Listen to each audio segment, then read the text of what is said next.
Pasta সেদ্ধ করতে দিয়ে দিয়েছি, মনে হচ্ছে হয়ে গেছে।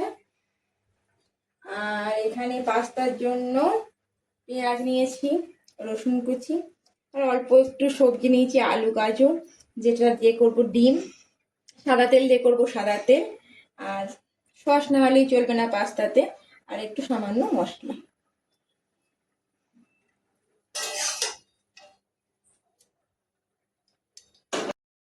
সবজিগুলো ভাজা হয়ে গেছে, এবার আমি সেদ্ধ করা পাস্তাগুলো দিয়ে দেবো।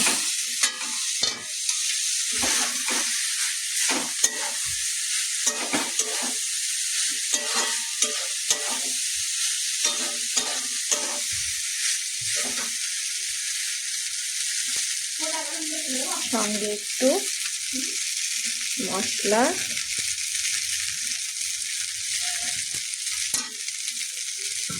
নাড়ানাড়ি করে নিই।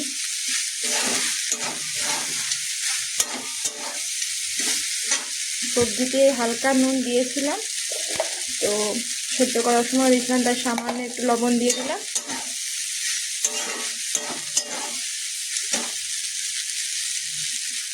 এবার দেবো একটু সামান্য সয়া সস আর একটু টমেটো সস।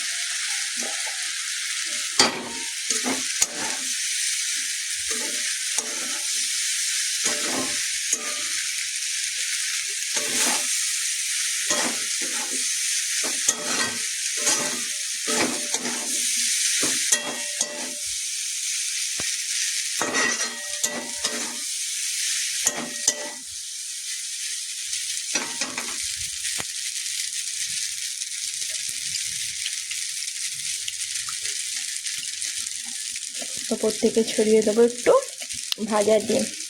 আমি আগে ডিমটা ভেজে রেখেছিলাম।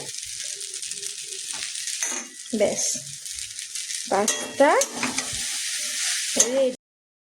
ওমা, এক কড়াই পাস্তা তুমি খাচ্ছ? না রে, টেস্ট করে দেখি নুন ফুন ঠিক আছে কিনা। একটা প্লেট নিয়েছি, সবাইকে দেবো তো, দেবার আগে দেখে নি নুন ফুন সব ঠিক আছে কিনা, সেই জন্য একটু টেস্ট করলাম। ঠিক আছে ঠিক আছে। সব কার বাড়বো বাবা।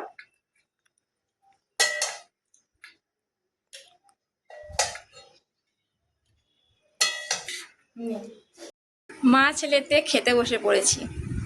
ছেলের আবদারে বানিয়েছি পাস্তা। এই যে ছেলেও খাচ্ছে, আর এদিকে আমিও নিয়ে নিয়েছি পাস্তা। কেমন হয়েছে? ঘরোয়া কোনো জিনিস করাটা আমি পছন্দ করি, আমার ছেলেও পছন্দ করে।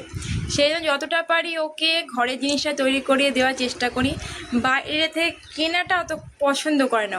চাউমিন বললেও চাউমিনও বাড়িতে করি, পাস্তাটাও আপাতত হবে এরম করে দিই হালকা, কারণ প্রচণ্ড গরম পড়েছে তো, ওই জন্য ওর মনের মতো করে হালকা করে দিয়েছি।